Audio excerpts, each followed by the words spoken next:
Welcome to CSS Lesson 5. In this lesson, we are going to learn about CSS, how to code CSS by using selectors, properties, and values, how to comment on our CSS file, and we're going to focus on font and color in this lesson. The new words of the day are cascading style sheets, external style, selector, declaration property, declaration value, curly brackets, colon, semicolon, CSS file, CSS comment, /, asterisk, or star, fonts, and color scheme. CSS stands for Cascading Style Sheets. This will allow you to add style to your boring HTML file. And it allows us to be able to change our font to what we would like it to, the font we want, to use a different color aside from what we've seen so far in our HTML, and also to change the layout of our website. So cascading, there's 3 different ways that we can use CSS. It's external style sheets, and that is having a separate file for our website, and that's what we're going to focus on in this course. But there's also an embedded styles, and that would be in the head of the HTML page, or inline styles, and that's placing CSS in the tag itself. So imagine this jean jacket, that's your HTML, just the jean jacket. And so if we pretend or we imagine that HTML is the jean jacket, then our CSS is going to take something simple like the jean jacket and be able to pop it with style. So your CSS would be the scarf, the purse, the black dress, picking another outfit completely. So it's basically adding style to the HTML. Okay, so if you can try to think of that as we go through this, as saying your HTML is the jean jacket and the CSS is how can you style this jean jacket and make it more appealing visually. So to code it, we are going to use selectors and declarations. So we would code it, the selector is going to be on the outside, and then inside you're going to have curly brackets, and inside the curly brackets you are going to have a property value, and then that's going to be separated by a colon, and it will always end with a semicolon. Okay? Now, an example of a CSS selector and declaration, my header is going to be the selector. So what I'm doing with CSS, saying I'm selecting the header of the HTML page. So I'm saying I'm going to select this section of the HTML, the header, and then the property is going to be color, and I'm telling, using CSS, I'm saying I want the color of the header to be blue, and that's the value. I'm giving it the value of blue. This will make a little bit more sense as we walk through this. Here, we mentioned that we're going to be using external CSS, meaning that there is a separate file, and we're going to name it style.css. So this is going to be a separate file. It is not in our index HTML, and it's not an HTML file. It is a separate file. And this is what we would be coding. So we just saw something similar right here. We saw this example. And the example we had was the header, and we had that the property is going to be color. We're going to color the header blue. Now, as you can see, if you're looking at line 13 here, you can have multiple properties to each selector. So here I'm saying I'm choosing a font family. I'm saying I want this header to have this font. I want the header to be this font size, I want the header to be this color, and I want the header to have the background color of yellow. So that's an example how this would work. Okay, so there is my separate file. And this is a continued page of an external sheet. So we are using different selectors. You're going to see your selector here. And here's a second selector and another selector. And another selector would be the all H3s and the selector of an image. Okay, so we're going to move on and we're going to go through more examples so this starts to make a little bit more sense.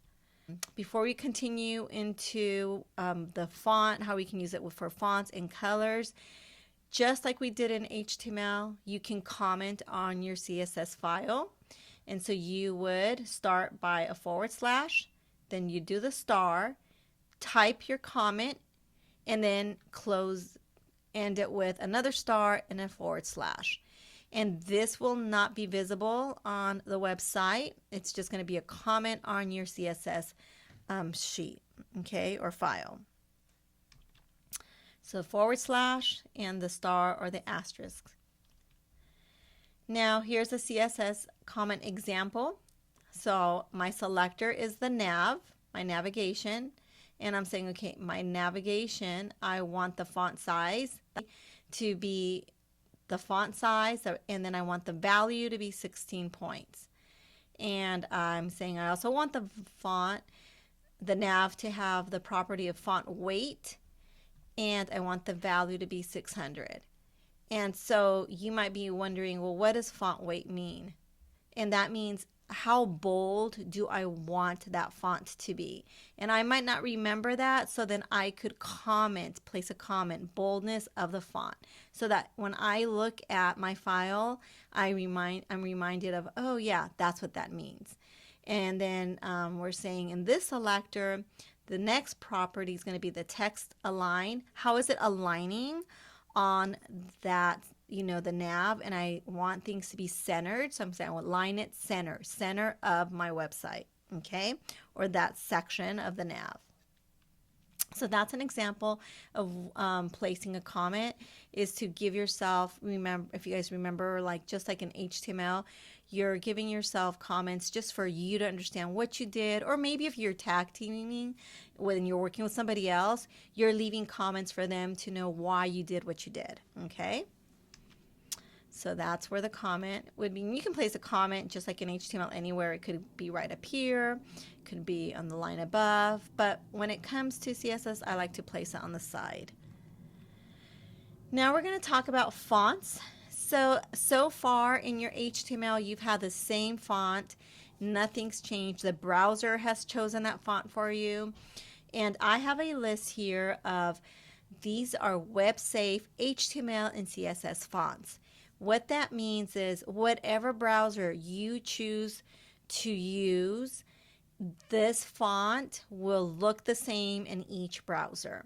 Some fonts on different browsers, they look very different. So this is a nice thing about these specific fonts, is that they all look the same no matter what browser you choose to use. So these are different names of different fonts that are web safe.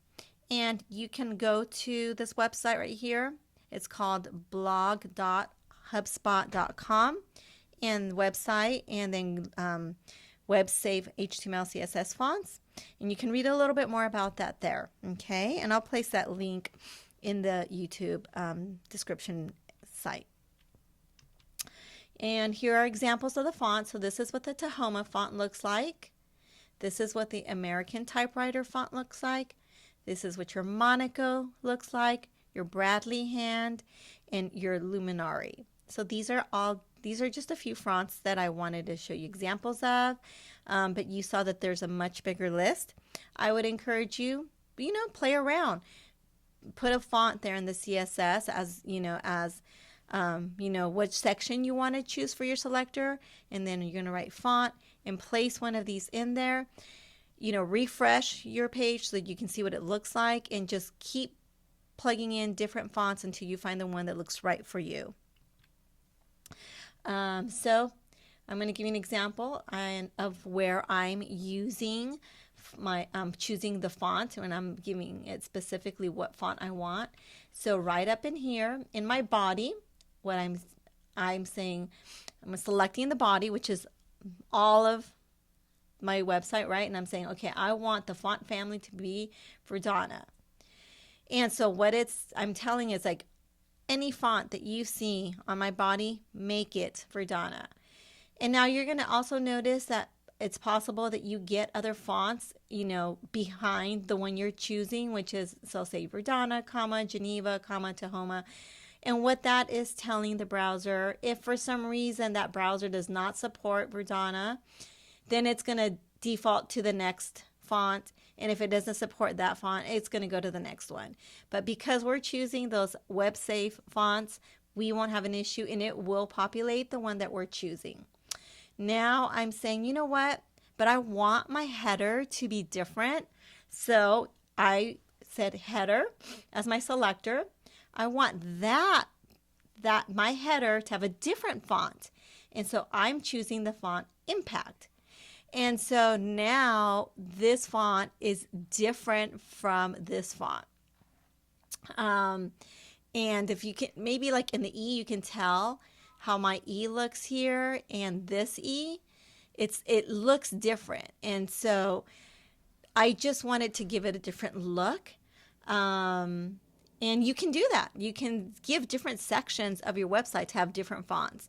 So I thought it would be really cool to say, you know what, I want my header to have a very, a nice, big, bold font, and to give more of a statement from the rest of my body. Okay? So that's with fonts. Now we're going to go into color scheme. So color scheme is going to be all about picking the right colors for your website. And the colors you choose will bring life to your site. Colors influence feelings, emotions, and behavior. So in CSS, one way to declare color is by color name. For this specific course, let's stick to that. It's simple. There are other ways to declare color, and it can get a little complicated. So I'm going to try to keep things very basic, and we're going to use color names, okay? And you can go to this website that I have down here, and it gives you, it shows you the color and then the color name that it has, and which is really nice. It makes things very simple to use. So CSS color name declared, or color declared by color name. In this example, the text in the H3 tag is going to be declared as a color orange red. Okay, so we are right now in the HTML file, and we're looking at the H3 tag, and that says 5 interesting facts. If I were to launch this on the browser, it is going to be in black. Okay, but if I go to my CSS file and I declare my H3, because I want to change this color, and I say I want the color of that text to be orange red, that's how I would write it, right? So I'm going to say the properties of color, and when you say color, it means you're changing the text color. And then I'm declaring it by the color name, orange red, and I semicolon. Okay, I'm giving other properties as well, but right now I'm focusing on the color. And then this is what your browser will show you. It will now change from the black color that the browser had before to the orange red color. Okay, so again, go to this website, and you will see that when you're on their site where it says color names, this is an example of what the different greens that they have. So they have a green yellow by color name, lime green, pale green, light green. Okay, so these are all different shades of greens that I can pick from. And you can also declare color by hex code or RGB code. But we're going to stick in this class to color name. And this concludes our lesson 5. And I would, explore. Now that you had a little introduction to the colors and font, take time, play around with the colors, play around with different fonts until you find the font that you like for your site. And I will see you guys in lesson 6, which will be our final lesson.